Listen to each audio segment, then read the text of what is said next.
Good evening, everybody. It's Wednesday, and you know what that means. We are back with another awesome episode of Dialogue with Doc. I'm your host, Dr. Calvin Green, and I'm so excited that you are joining me tonight for another amazing dialogue about another amazing topic with some amazing guests. Listen, I'm so excited to be back with you guys once again on Wednesday evening to just dive more into these conversations about a host of different topics. You guys know the house rules, they have not changed since day one. Like the broadcast, comment during the broadcast, share the broadcast. And if you're on the YouTube channel, subscribe to the YouTube channel. Again, like, comment, share, subscribe. Like, comment, share, subscribe. That's all I ask. Thank you guys so much for rocking with me each and every week. I'm so excited to continue doing this thing. This thing started in the midst of the pandemic, and it's just grown and grown and grown each and every week. So if you guys are ready, I'm ready. Let's get tonight's broadcast started in 5, 4, 3, 2, 1. Let's go.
Good evening, everybody. Good evening. Good evening. Good Wednesday evening. Tonight is Wednesday, March 30th, 2022, and welcome to another amazing episode and edition of Dialogues with Doc. Listen, I am so excited to be back with you guys again for another amazing week with another amazing topic and another amazing guest. I hope your week has been well thus far. We have had a lot happen this week. A couple things on my radar that I want to just talk about real quick. Uh, I need spring to show up and quit getting punked by winter. Spring, wherever you are, if you are out there, please show up. Um, yeah, it's today, this morning was snow flurries and sleet, and it's March 30th, and I'm in DC. So, spring, wherever you are, please show up quickly because we need you. Cold weather, 20, 30 degrees, and snow and sleet and all that kind of stuff. I need you to be gone quickly. Poof, pow, be gone. So spring, if you're out there, holler at your people because we need to see you show up ASAP. Also, the last time I want to say something about the Oscars. This whole Will Smith, Chris Rock thing. Yeah, can we just stop talking about it? Let's move on with the rest of our week and continue to have an amazing rest of our week. So yeah, I need spring to show up because I don't know what's going on. Like I said, it was sleeting and snowing this morning in DC, and it's getting ready to be April. So I need spring to show up quickly because winter is still trying to hang around. And the Oscars, can we just let it go? Talk about something else. So yeah, that's my rant for the week. I normally don't do a rant, but I had to get that off my chest because last week was kind of rough for me. If you watched the show, I lost two friends recently in the past couple of weeks to death. So last week was kind of a heavy week for me. So now I'm back to myself with my craziness and my rants and stuff like that. So yeah, now that's out the way. Welcome to another amazing episode and edition of Dialogue with Doc. I'm so excited to be back with you guys once again this Wednesday with another amazing guest and another amazing topic. If you guys have been rocking with me since the beginning, or if you're joining for the first time, welcome. I appreciate you. I do this show each and every Wednesday for about an hour where I bring on amazing guests and we just talk about different things on a host of different topics. Sometimes they are more tailored panelist topics. Other times they're just one-on-one conversations with people that I'm fortunate enough to be connected to that I just want to bring them on and kind of dive into some things that currently surround them that they have been exposed to over the years or in life. So thank you for hanging and rocking out with me on tonight. I am excited about tonight's show because I have an amazing guest joining me on tonight's show. But before we get the show started, you guys know the house rules. If you're watching, let me know where you're watching from. I want to shout you out. I'm holding it down for the entire DMD area, DC, Maryland, Virginia. If you're out there, holler back at me. And also, you guys know the house rules. The house rules have not changed since the first day. Like, comment, share, and subscribe if you're watching the show. Like the broadcast, share the broadcast, comment during the broadcast if you have questions or want to chime in with things that my guests may be saying. And if you're on the YouTube channel, please subscribe. Guys, please pray for me. It's been a long day. I'm trying to do this tie. It's not going to work. I'm taking it off. So, Mama, if you're watching, I apologize in advance. I had to take care of that. And I'm going to try to do this show for the first time tonight with these retainers in. So, y'all pray. And I'm going to slowly speak and enunciate my words specifically because this is a challenge. But yeah, we're going to be okay tonight. Yeah, if you're watching, let me know where you're watching from. Like, comment, share, subscribe. Thank you for joining. I have an amazing guest that's about to join me in just a second. But you guys know this is Dialogue with Doc. I cannot bring my guests on without bringing them on the right way. So if you give me a second to cue up my intro, I will bring my amazing guest on and I will be right back.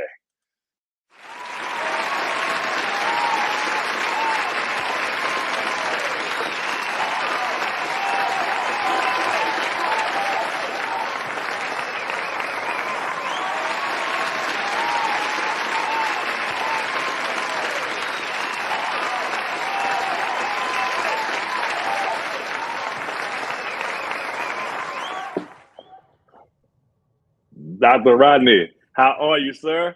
I'm good, brother. How are you? Look, when you said about the retainers, I put mine back in. I said, okay, we're good. Listen, man, I am. Oh, man, this is such a challenge. I am really trying to get this thing down. The crazy part, this is my second time at the rodeo with these things because I had them as a teenager. Life got older. Like grew on. I got older. A long story short, as a teenager, my house burned down, so I let my retainers went in the house. I never went back and got the breaks and things like that. So had this harebrained scheme idea to get braces again the day after my 40th birthday 2 years ago. So I'm just coming out of the braces, trying to get used to this retainer life, and it's some days are better than others, but today is just I said I'm gonna push through and persevere and attempt to do this thing with these in and just pray for a good outcome. Yeah, we're good. We're gonna get through it together here. Yes, sir. Yes, sir. So, brother, how are you, man? Let me start the show off by asking, how are you? How's everything going for you on this good Wednesday? And we'll just flow and go from there. Yes, but this week has been like unforgiving. It's like everything seems like it was due this week. Mm-hmm. So full transparency. So I got up at like 4. I had a report that was due, and so I had to start writing on that thing to like 4 or 5 o'clock in between calls. So it's been that kind of week, but we're good. I'm glad I'm here. So I appreciate the invitation. I am thankful you're here, man, and I'm just excited because you are someone who I just been wanting to pick his brain for a minute or so. When I said, let me just step out on faith, extend the invitation, and you responded, I'm like, okay, this is going to be good. I'm excited because you are just someone I have been watching from afar, doing some great, amazing things. And I just wanted to, I didn't even have a topic for it. I said, this is just a one-on-one. Yeah, I appreciate because I try to come up with a fancy topic sometimes, and tonight it didn't work out like that. This is one-on-one with Rodney, and that's how we go operate, man. Yeah, that's good. That works for me. So I'm gonna start out, just a little bit on the surface. Just let's just tell the viewers a little bit about Rodney. And notice I'm saying Rodney intentionally because you told me, man, I'm just Rodney.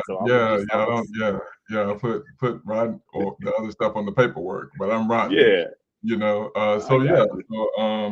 I'm a Mississippi brother, so I grew up, born and raised here, never left, and I get teased about that a lot, but I enjoy it here. So I'm the youngest of 8.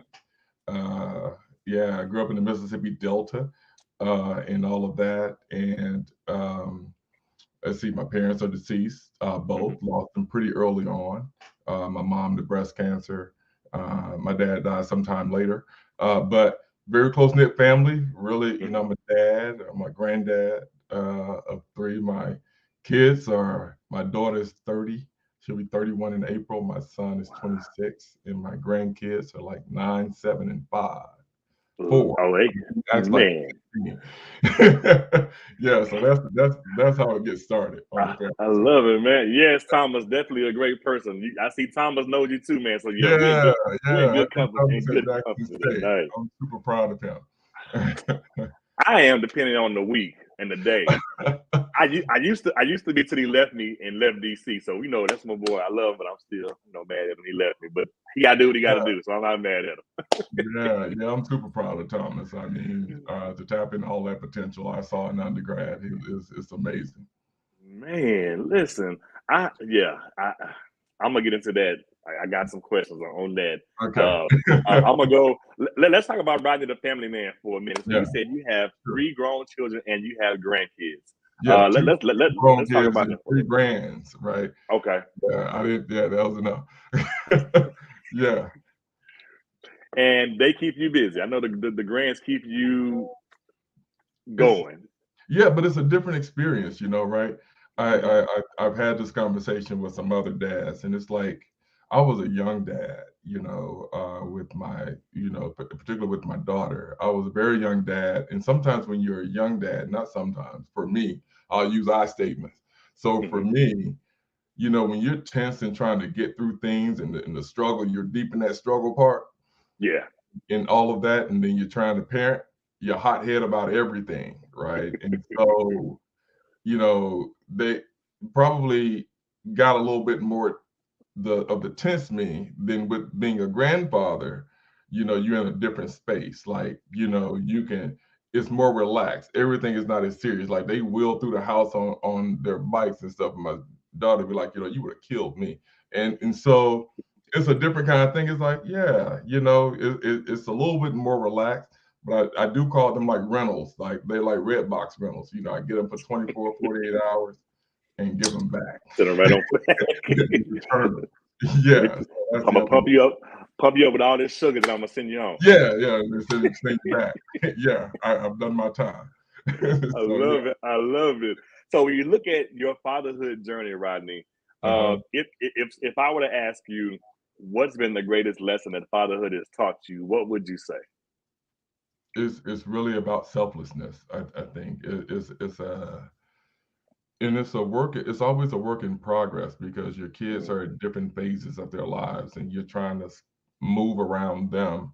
mhm, And and I think for me, having you love it when your kids are young and clingy, right? You mhm. get all this energy from them, and they know how to read your energy and they're concerned about you. Then they get to be teenagers and hey, then you get one word text or a letter, it's K. Hey, Yeah, it's not even a full sentence, and things start to shift and they get their independence and all of that. But then it moves back to when they're like older adults. You can kind of move back into a space where they're kind of clingy again. But I think it's about patience and selflessness, and about always, I think my thing was always to try and make sure that they had the things they needed mhm, without overcompensating for the things that they wanted, you know. And yeah, I think that was because sometimes we can think about our own upbringing and we say, I didn't like it when it was done to me, so I'm gonna let them do this and I'm gonna let them do that. And especially in the South, parents are pretty strict, and stuff. yeah, Didn't understand a lot, but particularly for me, those hard lessons that my mom gave me sustained me well beyond losing her at 19, mhm, and so I didn't gotcha. understand them then, but I understood them more after she was gone. And it's and I totally get what you're saying because I'm not well, I'm not fortunate enough physically to be a dad yet, but I've always said from my interactions with my dad, when the opportunity comes, I know what not to do because of what I learned from him. So Yeah, I know how to when I am afforded a chance to be present because always feel like my dad wasn't as present as I felt like he should have been. So I know you gave me the roadmap of how to be a better dad based off of yeah. what I didn't get from you. So I know when opportunity comes, I'm gonna rock this thing. Yeah, I appreciate you sharing that. I mean, my family was here this weekend and we had big conversation about parenting and about Hmm. our dad too. And there were just differences. And I had to become an adult and study a bit more to understand my dad was a man of his time, Right. right? And some of the things that I wanted in terms of communication and all of those things and that nurturing side, he really felt was the role of my mother. Hmm. And so his duty was to work really hard, support the family, and that was his love language. And we should all understand that. But some of us didn't understand that. And so when you're wanting communication and you're wanting Yeah. to get that, and then you don't get that from your dad, then it's about how do you begin to break that cycle with your own children. So I Exactly. appreciate you sharing that. And no, no, thank you because God, I don't even think I've ever really shared it with anybody. But I just know when the time comes, you know, you taught me more than you thought you taught me, even Yeah, in your absence. So I'm appreciative yeah, of that. Let's go here. So mom and dad, early on, you said mom passed away at 19. When you were yeah, 19, what was it like growing up for you, especially as a black man in the Mississippi Delta? yeah. I'm sorry, as a black boy turned black man in the Mississippi Delta, and doing that, and what were some of the things that went through your head as you decided to take the best of what life has given you and make it work? Yeah, so for me, like we were really poor, but we didn't know we were that poor. Like the kids didn't. Hmm. We were like really poor. Grew up on the dirt road. Like we had chickens, we had pigs. We did all those things, and a part of that was learning yourself outside of those things that were normalized. Like you're supposed to, all the rugged things were in there. Yeah. Like the hunting and the fishing and all of that in the yard and all of that. But I think for me, I gave a talk in my hometown at the school once. I was like, my school was not built for me, right? Hmm. In terms of extracurricular activities. Even though I enjoy sports, it didn't totally define like my whole thing. Like I enjoyed sketching, I enjoyed the arts, I enjoyed, reading, other kinds of material and all of that. And so that doesn't go well sometimes in Mm-hmm. a really rural space when there's a deeper appreciation for, you know, sort of the jocks and all of those kinds of things. And you're trying to find your space, and then trying to find your space in terms of showing yourself and being brave enough to show yourself as an intellectual. Mm-hmm. Uh, you can dim your light to make sure you're under the radar Mm-hmm. kind of thing. And that's what I kind of did for the longest until I got to undergrad. And I was like, well, yeah, well, everybody's trying to do it here, you know? And I knew how universities could transform lives just through exposure. And I eventually knew that I would always work in a higher ed environment because I just enjoy the whole atmosphere of this mixture of minds that could challenge each other and push back and, you know, have these independent thoughts and, you know, and you would just thrive in that just by, you know, learning from each other. So Mm-hmm. yeah, it was challenging growing up in that setting when you know that's really ideally, you know, it wasn't I enjoyed it. It was a great experience, but I knew that was not where I was gonna be. I love Yeah, it. yeah. So, I just know I gotta make it out of here. Like oh yeah, yeah, yeah. Like I'm this stuff ain't they it. all hunt and fish, you know, they all enjoy that. I'm like, look, whatever my Kroger card not gonna get me, I don't need it. No, Yeah. and I'm over here, and I'm over here. I promise you, I'm not being. I'm writing No, no, down no, you're certain good. things as things You're pop good. out because I'm always writing show notes. So I like how you said things like sketching and stuff like that. I wrote the things they thought someone that looks like me wouldn't appreciate. These are Yeah, the things that I yeah, was missing out on because because I'm a black boy. I'm a black yeah, young man, and you think I'm interested in the sports, and no, I'm interested in the other things that yeah, aren't offered in this educational spectrum. So I may need to go somewhere else. And college opened up the door for you to see, hey, there is more on this side, and the people over here are just like yeah, me, doing a myriad of things that are of interest to them. yeah. But I think, you know, having to be brave enough to step out and do that because, you know, it's a lot of teasing that goes along with that and a Oh lot yeah. of, you know, you get sort of isolated in that space because, you know, it was always odd to me that, you know, particularly, you know, enjoying a book or something out publicly, you know, was not like a cool thing to do, Hmm. right? And all of those things. And you got a lot of young people who think that now, you know, that they hide some of themselves until they're comfortable enough to move into that space when it's appreciated and they feel seen and valued, you know, where they are and everything. And so, and a lot of that happens in the South, particularly when you have a guy, you know, that has a size and stature, and the coach is waiting in high school. You know, I know you're gonna, you know, do this and that, and so it's that pressure. Well, I guess I'm supposed to, Yeah. I, you know. and I love how you're stressing the importance of education, no matter what it is. You have to Yeah, open up. You have to open up the oyster to be able to experience life. So let's go there for a minute. What's the importance of education from Rodney's perspective? Like man, you've done some amazing things, but oh it's man. because you've been educated and educated and prepared to do some of these amazing things. So let's talk about that for a little bit. Then I'm gonna segue into your HBCU, uh, Okay, all that good stuff. you know, for me, I think what was defining for me is that my mother and father couldn't get an education, right? Hmm. So neither one could read or write, and both had like an elementary education. And so my mother like got us all in the room once, and I tell this story often that you know she said, you know, I don't care. I only prayed to God that you all finished school, didn't Hmm. you know that y'all finished school? That no, she said I only prayed to God that y'all could read and write. I didn't. I really did. She really didn't emphasize to finishing school because reading and writing was so important to her, Yeah. right? And so for me, education was always like this tool that I didn't fully embrace it.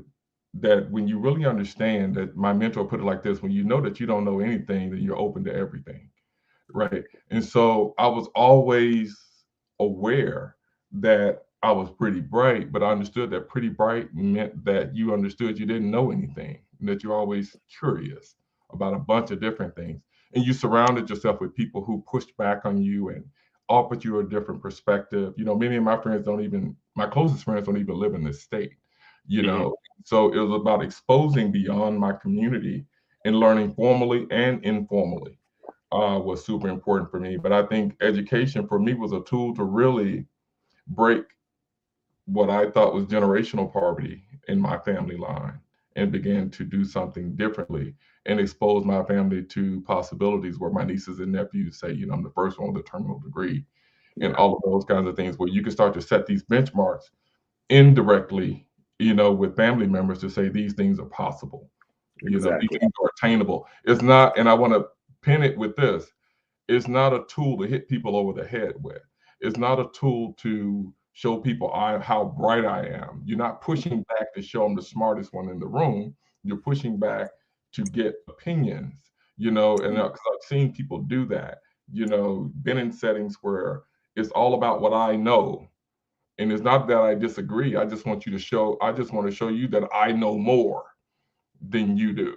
That is not what education is for. Education is to expose and inspire and all of those things so that you get someone else to come on board to where you are if that's their path. That's it. That's it. And I love how you said that because I'm kind of in this. Well, I'm not kind of. I'm in the same. I'm in the same family dynamic. I'm the last grandchild of six, but the first one to ever go to college.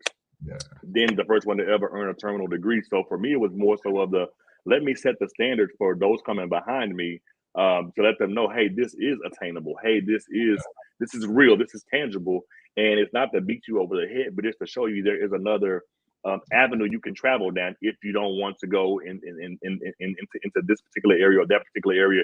Here's another option. Yeah. If I did it and has gone straight through, and now I have a terminal degree as well, you can have the same opportunity, and we can change some of this family dynamic stuff and make some things a whole lot better for us and for other people. Like you said, it's not a browbeater Yeah. to show you're the most successful person in the room. Because if I am, I need to change rooms because there's another room I need to be Yeah. in. If I am the Yeah. most the most Absolutely. educated and successful person in that room, so I love how you said that. So I was the other day I was scrolling, doing my little research to prepare for the show, and I saw something that struck me. And I'm gonna just go here for a little bit, and it's nothing bad, I promise you. Yeah. Yeah. Yeah. Um, Okay. I'm gonna tie into this HBCU experience from Okay. your lens. So, a different world. I was watching it, but you were living it. I saw your sophomore picture, your yearbook picture, and I was like, "Yo, I'm watching the show at home. He's actually living it, like literally on the campus doing the run of this show, the start of the show, and the start of the show came out, and you were in college already. So I'm going to talk about your HBCU experience and how you are a three-time HBCU grad turned employee. Like you're and we kind of shared that similar experience. We went to HBCU, then we came back to work as well. So I get the whole piece of you know being cultivated and then getting a chance to go back and serve as an employee, which makes us even more prideful of the experience. But I want to hear from Yeah. Rodney. Like let's talk about your experience and all that is done and helped you with over the years. Yeah, so man, listen, Mississippi Valley State, my undergrad, you just couldn't beat a place like that. It was such a perfect fit for me, right? Hmm. Because I was coming from a rural space. I didn't need a large institution. I think that I would have drowned in that right out the bat. Hmm. I went to undergrad at 17, and I think in having lost my mom by my sophomore year, in that whole process, that institution didn't let me slip, right? Hmm. Slip through. From my fraternity brothers to, my chapter to just folk that were on the yard, we are all still very, very close knit. Yeah. You just had a setting where, folk would be on campus and we're all from these small towns and somebody will go home for the weekend and be like, you need me to stop by your folks' space to get, to Hmm. get something. It was that kind of thing, and this is, you got to understand, this is an era before like cell phones and all of that. So I'm an old guy. And so you had the one payphone in the hallway that everybody came to Had to your door use. and answered and everybody knew everybody's folks. They answered the phone, yes, ma'am, I'll go get him, and all of that. Many of those things factored into just the atmosphere of an institution that's willing, because I wasn't scoring like high on the ACT and all of that, Hmm. that gave brothers and sisters an opportunity to get an education that other institutions would not otherwise. And I That's think it. that HBCUs fill in a gap that we know that we have our public school settings, particularly for our children of color. There's a great deal, there's a great opportunity gap there, and so there are some deficits that students will may enter the school with. Some development areas in core Yeah. courses. It's not just about admission; it is about how are Retention. you going to be successful in this situation. Many larger institutions will admit you because sometimes they need the numbers, but it's Hmm. about an equitable opportunity for you to be successful in your matriculation. That's That's it. what it's more about, and that's what I think HBCUs provided for me, and it's been my experience and what I tried to give back as as a faculty member, as a department chair, and all of that. And so it was one of those situations where I always knew I would work in that environment because I know those were institutions of change. Yeah. When we didn't have a place to go, these places were created to educate us. And I Yeah, love how you said that they take this people like us who we don't even know have this untapped potential, right. and they help mold and cultivate us into a space where we look back 4, 5, sometimes 6, depending on who you are. Years later, you're like, man, this place really changed my life. I Yeah, would not be in the space that I'm in had I not had this experience. And I'm speaking personally as well, because I went to a PWI my first 2 years of undergrad, and then I switched over to an HBCU, and I was like, I've had both experiences. What it's like to get mhm, your refund check on the first day. What it's like to wait 9 weeks to get your refund check. What it's like to miss class. And absolutely. nobody knows what it's like to Right. miss class, and your professor's knocking at your dorm door like, where Yeah, were you today? Or they see yeah, you in the caf like, oh, you skipped my class today. So those types of things we didn't even know then help made us accountable and help made us be men of our word. Like if we say we're yeah, going to do something, commit to it yeah, and do it. And these things have help us as adult, help cultivate us as adults as well to be the individuals that we are. So I love how you shared that, and then even being able to go back and work. Um, I'm not gonna lie. For me, I contemplated doing it because I felt like I was too young.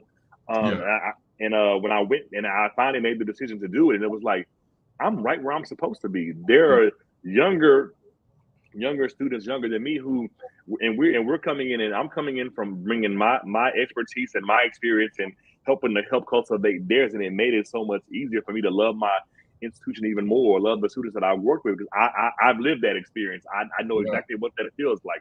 I know exactly what you need to do, who you need to go to. We're all some of the sometimes we're some of the only positive male role models on the campus. So right. I'm gonna go here, and let's talk about the power behind being an African American male professor and mentor working on Yeah, a college campus. yeah, yeah. So, man, I think there are direct ways of doing that and indirect ways of doing that. Mhm. In my, in my other work, I write a lot of programs for young people and all of that.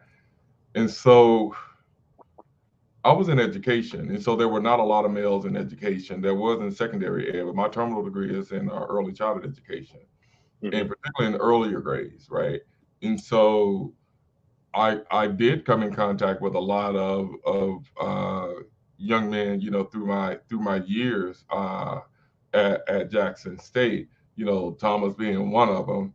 You know, um, and I tried to really push them to it's what we call intrusive advisement, right? Is we have to have intrusive advisement for, Yeah, for students of color. It's not yeah, just about your matriculation. Many things that are happening to young people nowadays, their personal life bleeds into their matriculation, which hinders their process moving forward. mhm, So what I call intrusive, when we talk about intrusive environment advisement, like I mentored a young person. I had to pay that guy's cell phone bill a couple of months because he's always down here from another state, right? And I'm mhm, trying to reach him to make sure he's good, and the phone is off, and I'm like, mhm. that can't, happen. You're too far from home, Yeah, and then other things like personal matters and all of those things that students want someone to confide in, much like I did. I was no different. And so what I tried to do, the same thing my mentor did to me, quite honestly, pulled me to the side, saw a lot of potential in me, but he knew I was slacking, Yeah. in graduate school when I got there. And he was a straightforward mentor, and he didn't cut corners. And by the time I Yeah. got to whining about, I'm a dad and I work these 2 jobs and all that, he just said, quite frankly, that means you have less time to bullshit. So your Yeah. consequences are different. So if you mess up, you ain't got no safety net. That's all I hear. And so it wasn't the violins and all of that. And so I ended up in that situation, following that guy around everywhere he went from that point forward. I didn't understand stat. So I worked from 11 to 7. I would go audit his undergrad stat so I could take it at night at the graduate. Wow. And he saw me working, and I ended up being his grad assistant, and then ended up teaching that course, sometime later. And I was like, how do we get here? But it's really about like putting in a great deal of work and having that kind of discipline. But also HBCUs are going to give you what Dr. Williams did for me. I wouldn't have enjoyed the level of exposure and success if he had not given me an intrusive thing. Like, he knew when I didn't have any money, he took me to lunch. He would take me to his house and he would just show me things, but he never gave me a pity party. He never expected anything less, and he pushed me to sort of be better. And I think that that's the opportunity that I try to push students to do the same. Love it. I love it. I love it. The intrusive advisement piece is so key, especially, I mean, you were doing it back then, but especially now, Yeah, oh, even at the high school level where I currently am, it's intrusive. You got to get to school on time. You gotta. Okay, no pity party. You missed class because what are we gonna do to fix it? yeah, I can't fix it. I'm not your teacher. You have to have those uncomfortable conversations with yeah, your instructor. Man up, woman up, go do what you got to yeah, do, and let's keep this train moving. So I love that intrusive advisement piece, because honestly, that's what sustained us, and we can yeah, always reflect on, oh dang, Dr. Williams and I had that conversation. yeah, I can't let him down. I can't let myself down. Let me get it yeah, together and keep this train moving. I love it. yeah. Let's go here because I need to ask these questions. 'Cause I need some clarity. So, this Okay. professor of education that you were and population health science, tell me how these come together Yeah.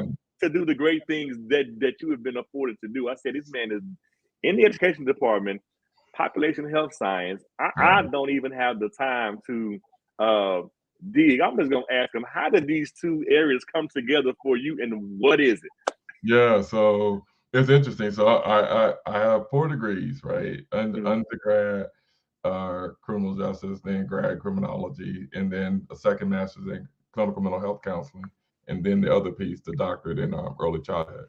So my mentor would always say, Rodney, don't go where the research is, go where it's going to be, right? Wow. And so never focus on what everybody is publishing and what people are doing.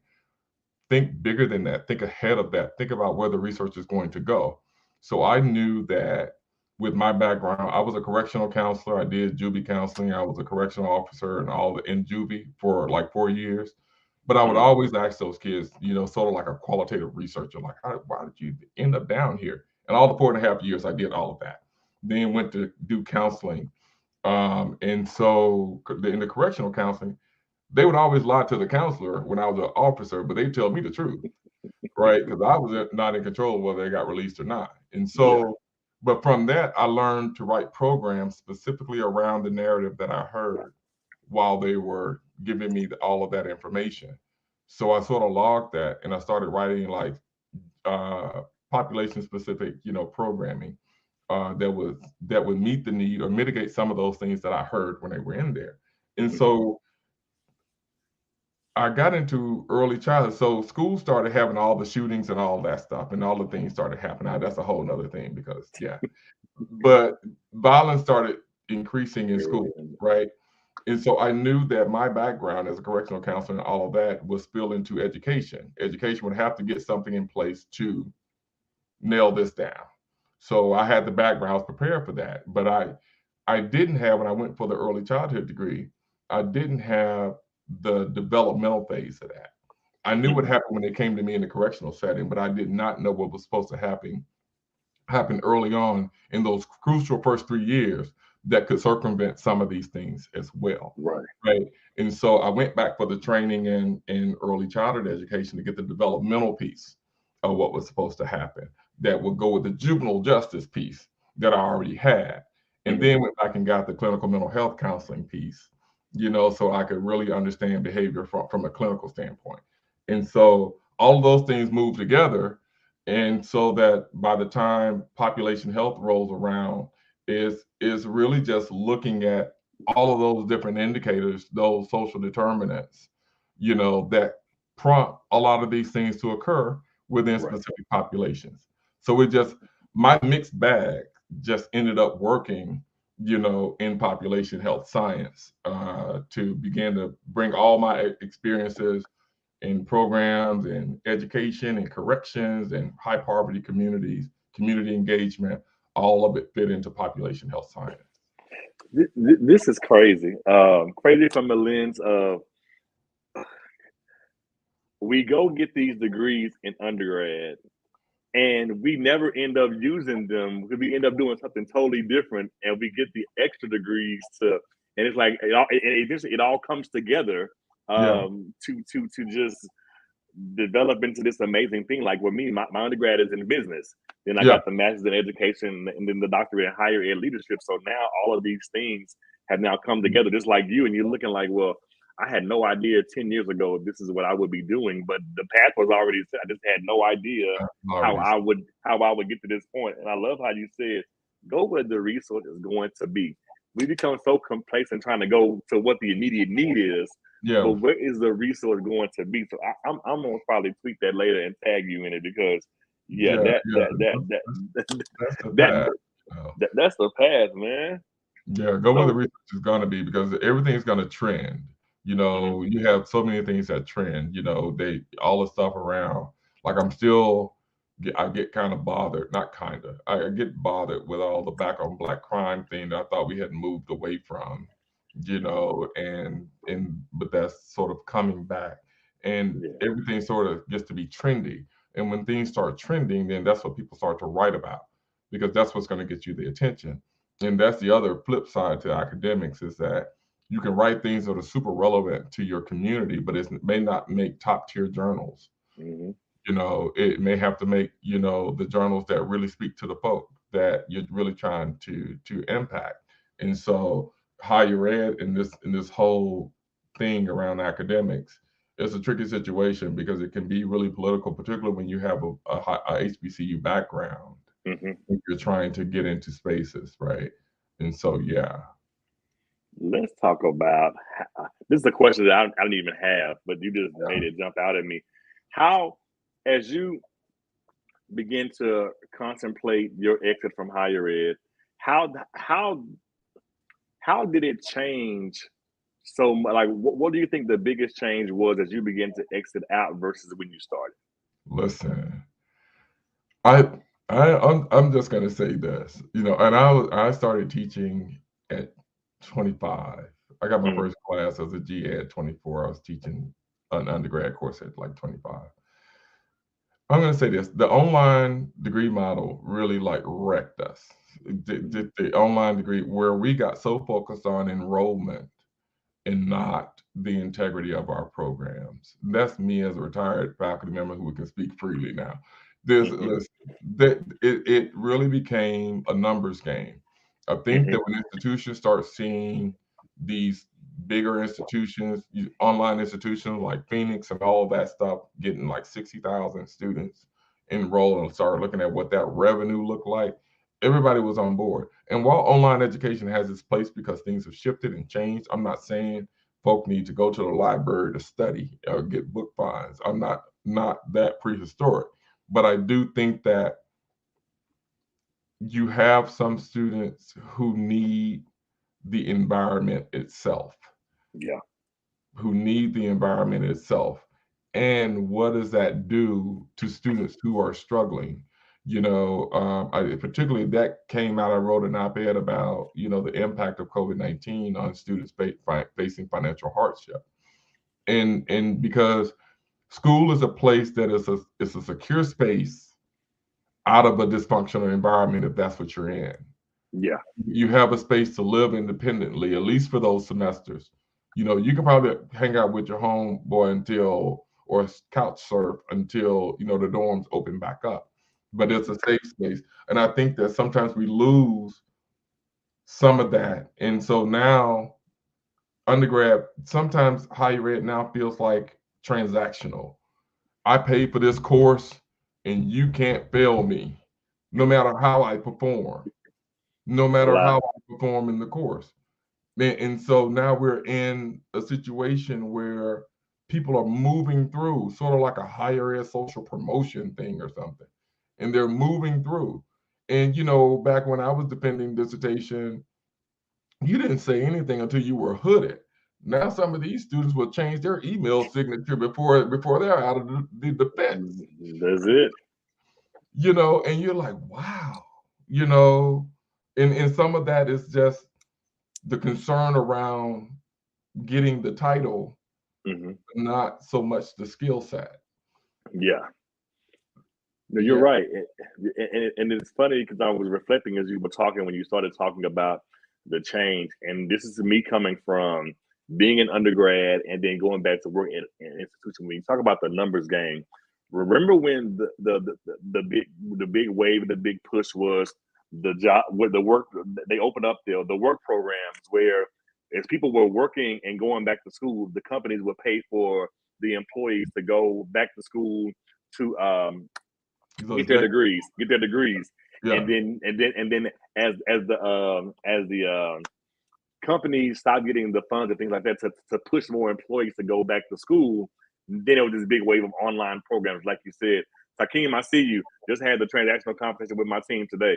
Man, that is crazy.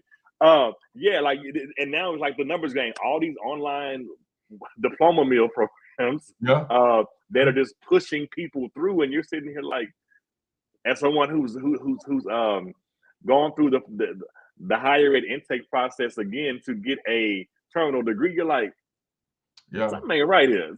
right, There's a complete disconnect here. So no, I don't know why that question popped on my brain. I said, let me just ask him while I'm while, yeah, while I'm in this on while I'm in this space, because that just jumped out at me. Like, I wonder what was the biggest change from when you started to where you are now, because a lot of our giants in higher ed, listen, they chugging up the deuce. They're yeah. leaving. That's a They're lot. retiring. My mentor, Arthur Gregg, is retired last week. My dean of students at University of Houston, Dean Conley, after 37 years, she chunked up the deuce. Dr. Washington, you're in this retired life now. How did you decide it was time? And Yeah. what do you enjoy most, and what do you miss, if you miss anything at all? I mean, I thoroughly enjoyed my nearly 28 years, well, 20 and a half years in higher ed. I thoroughly enjoyed it, right? But I had always said I didn't want to be a faculty member who stayed up there until they were like wheeling me off campus. Right. Also, I didn't think that was indicative of a high quality of life. But I also, went over to UMC, which is our medical center, University of Mississippi Medical Center, which is, PWI, but the medical center, anchors that. And so I was faculty over there, but I knew that a lot of the things and projects I was PI on that were going into communities, I knew I could do that on my own to be more Oh, impactful, right?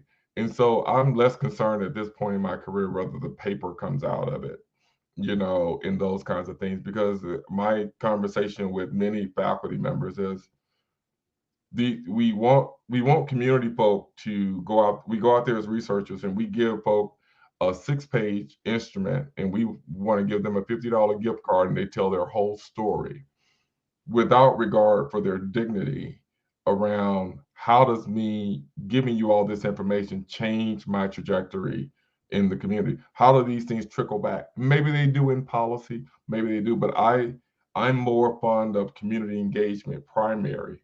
And if hmm, research models come out of it that can be replicated in communities, I'm more in tune to that. So I knew it was time for me to go from that structured setting. I've always had my consulting practice. I started in it at 29.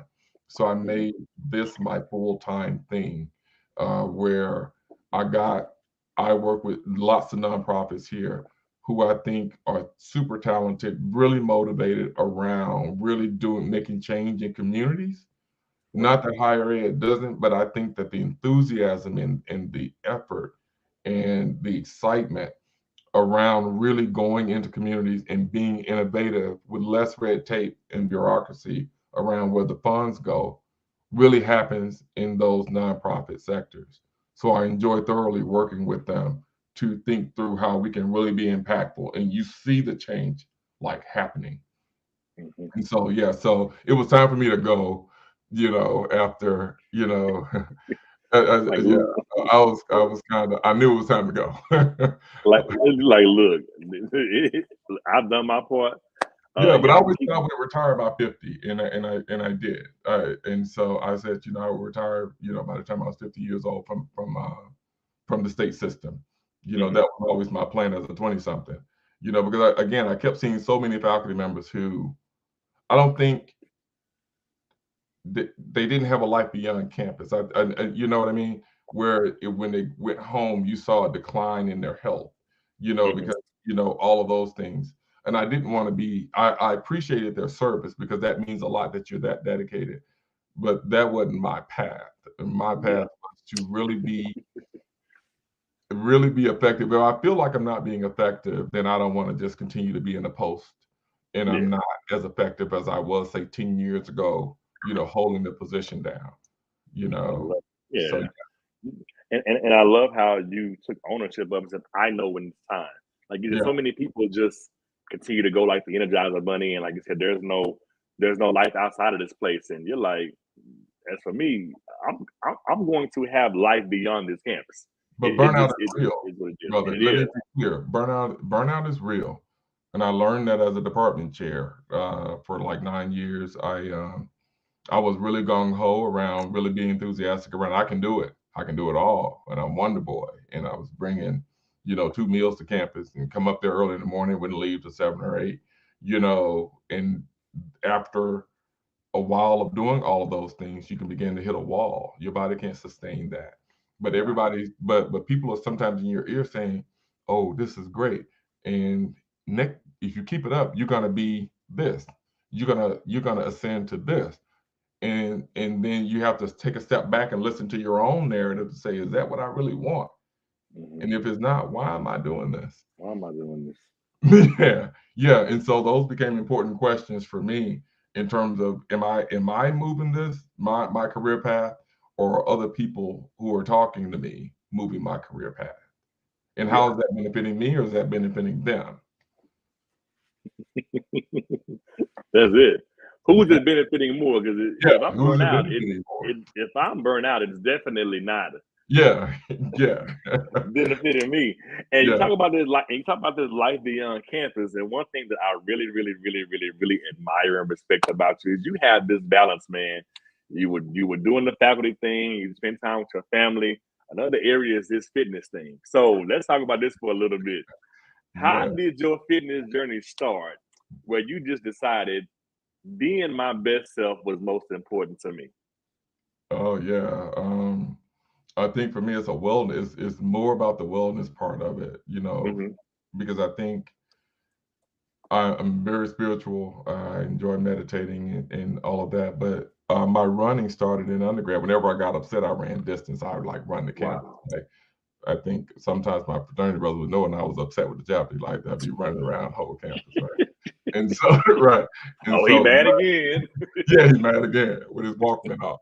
And so and I think that was always running was always my time to meditate and pray and think things through and get in the space, to hear God. And I was and then from that, just wanting to live a healthier life, and sometimes I slip on that because that's sometimes can go, a lot of different ways, particularly when you're aging and all of that. But I try to make my best effort to do work-life balance and more concerned about wellness and not trying to like I'm not gonna have like a six-pack anymore. Like, that's out the window, but I can be healthy. Yeah. And I think that And also, I do it because I think that I try and show young people through my social media page that there's an idea that when you ascend to this higher ed and terminal degree status, that you live this rigid life, that and then they see other stuff as more fun. And so it's an indirect sort of mentoring approach where I Yeah. share my page publicly so that they see the tennis and the running and all the things along with seminars, panel discussions, fellowship opportunities and all of that, because you can do them both. And Yeah. young people now think that they have to decide because sometimes they see our pages and they're all Yeah. uptight, and everything is an uptight post around, look at what I'm doing. I post failures and all of that. Yeah. It is what it is. So yeah. And that's what makes them appreciate us more when they're able to see, oh, Dr. Rodney has his human moments. Dr. Calvin has his human moments. Like at the end of the day, we're all human.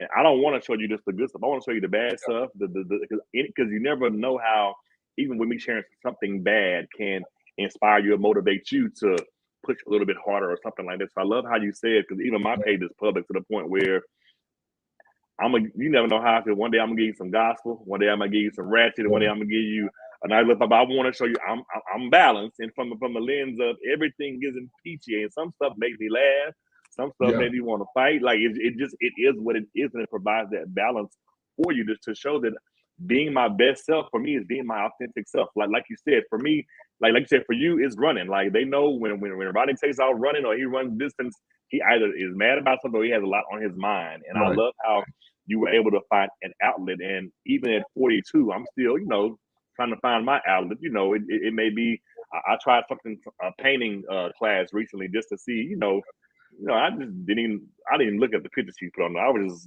just like a little kid, just, Yeah. it As was an just, adult.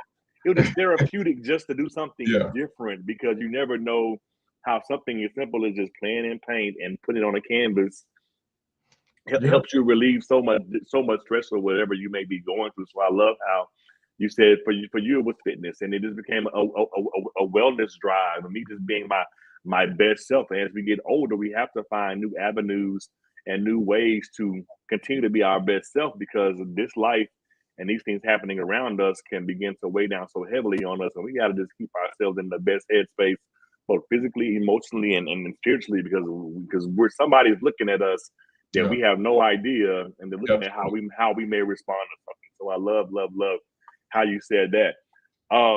Let's go here, because you've done some. I've been watching this COVID stuff. Oh, yeah. You've had a chance to do some work and collaborate on some great things during this pandemic. Can we talk Mhm. about that for a little bit? Because Sure. everybody doesn't get this, but Mhm. they know you with this research that you have, and this population health mantra that's driving the great work that you're doing, and the programs have been afforded a chance to work and collaborate with some amazing people and groups Yeah. and things like that in the midst of this pandemic, where I'm able to provide some tips and some things that help you thrive even in the midst of adversity, from a platform or from a panelist lens. So let's talk about that for a little bit. Yeah. So I got some funding from the CDC and NIH Wow. to do some COVID work. It started out CDCF, the CDCF Foundation funded the first pilot, right? And Wow. so my department chair called me in and I'm like, there's an idea. So the Mayo Clinic had this model they were using called the CIRC model around messaging.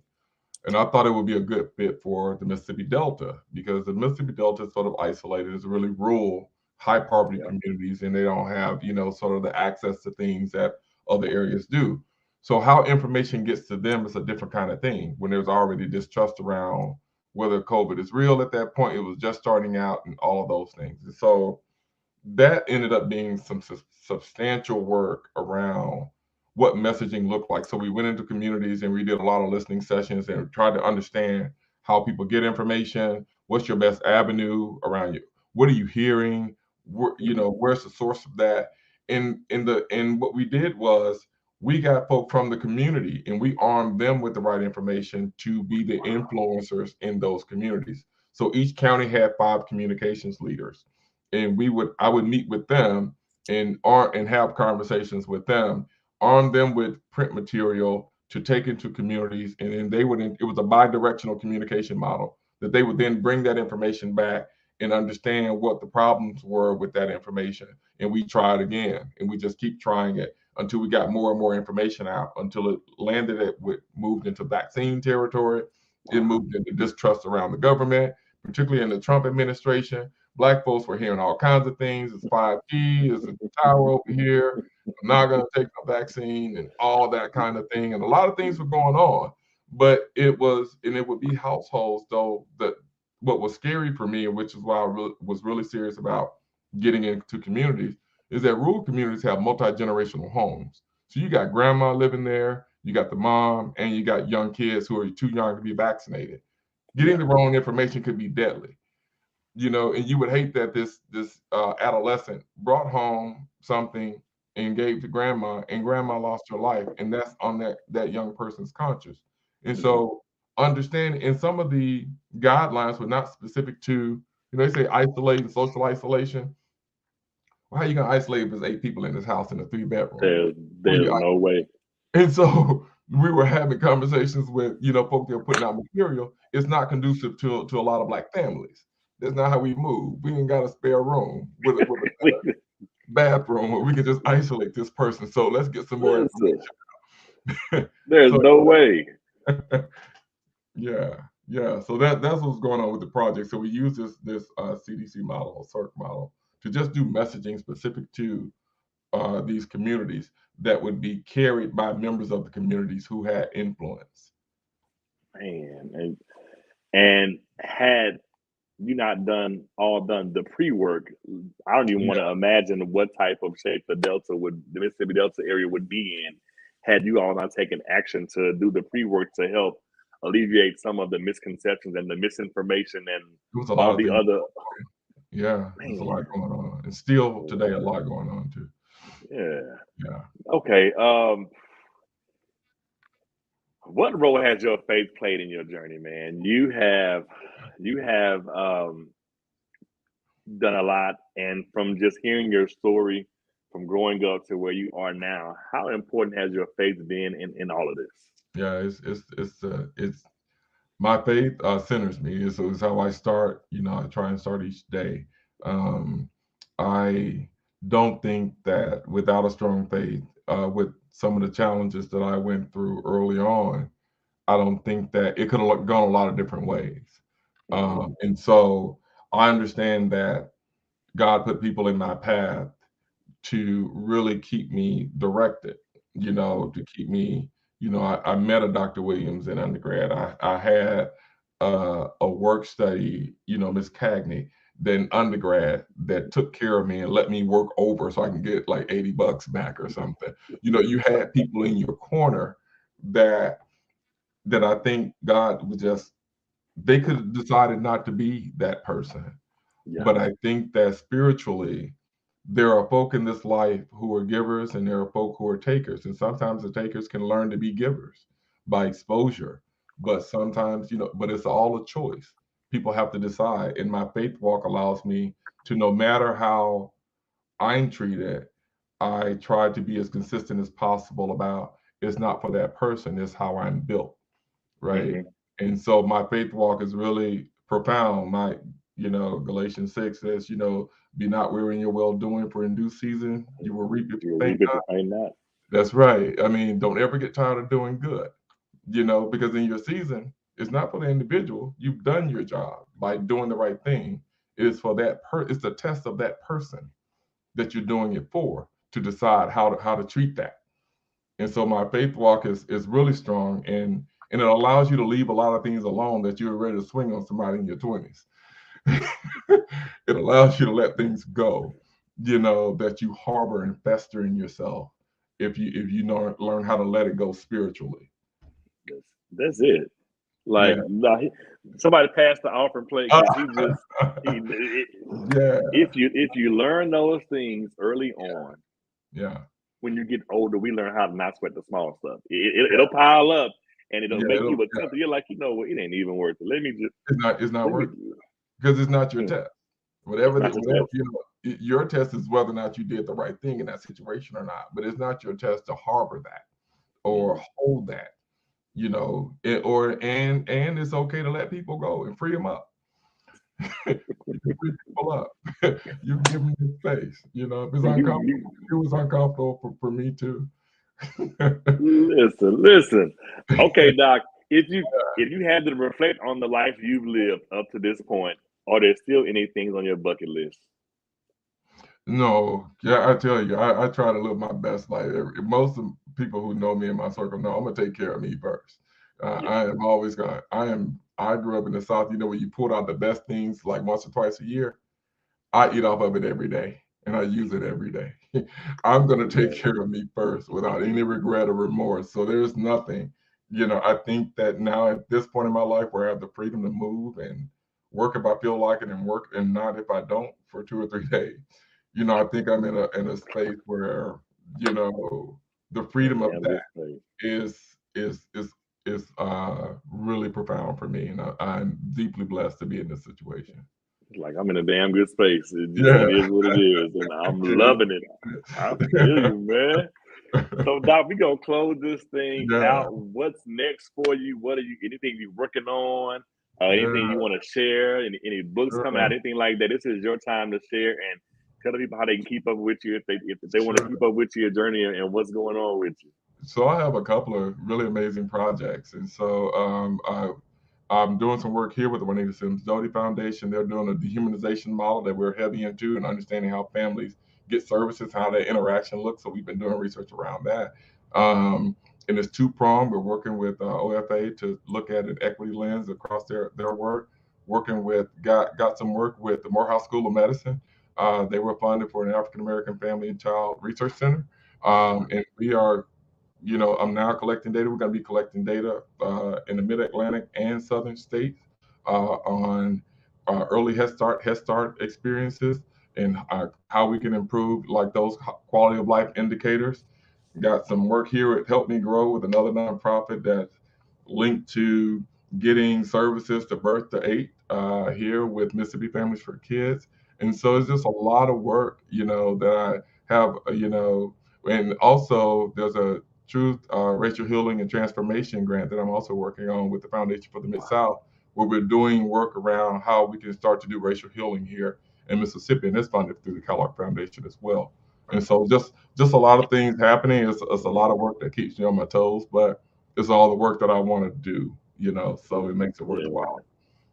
man. I'm just honored to be connected to you, Doc. You Okay. are. Opportunity, man. No. Thank you for just saying yes, man. I had to get you on. I'm just so amazed at all the things you've done, all the things you're continuing to do. Thank you for this being a light in the midst of Appreciate the that. world where there's so much darkness. When you let me know when you come into DC, Oh, we will definitely do. have to meet in person officially, Yeah, and just connect, and let's stay in touch. Anything you're working on, please let me know. I would love to promote it as well. yeah. Because your family, this is home. I always like sharing what my former guests are working on, and then I can get them back on another day and time and talk about some new things and stuff like that. So we're always connected. So thank you for joining me on tonight for another amazing episode and edition of Dialogues with Doc. I appreciate you I so appreciate you much, too. And I man. want to say to you though, thank you for highlighting folk in our community, you know, in this way. You know, you could be doing other projects, and for you to take the time to just personally be reaching out to folk who are doing things in the community that wouldn't ordinarily be recognized is significant. So I appreciate your work as well. Thank you. Listen, Doc. I try to bring. I try to highlight the good stuff and the stuff that people Yeah, don't even think about or consider. So there yeah, are people out there, and I always tell my friends and even my family, I may not know, but I'm connected to someone who does. So yeah. my job is to get them on in this space to just talk about the things that they're the experts in. So thank you for being my expert tonight. I really, really appreciate you, man. Enjoyed the conversation. I appreciate it. This has been this week's edition and episode of Dialogues with Doc with Dr. Rodney Washington. I hope and I pray whoever's watching tonight live or in London 5 nights from now on the YouTube channel, or somebody in Zimbabwe, because somebody gonna watch my show in Zimbabwe one day. I don't know who it's gonna be, but I'm gonna speak it right now. Uh, you were really enriched by the content and the knowledge that my guests dropped on tonight. I will see you guys again next Wednesday for Dialogue with Doc at 8 p.m. Doc, I'm gonna close the show out. Don't log out, okay? Okay.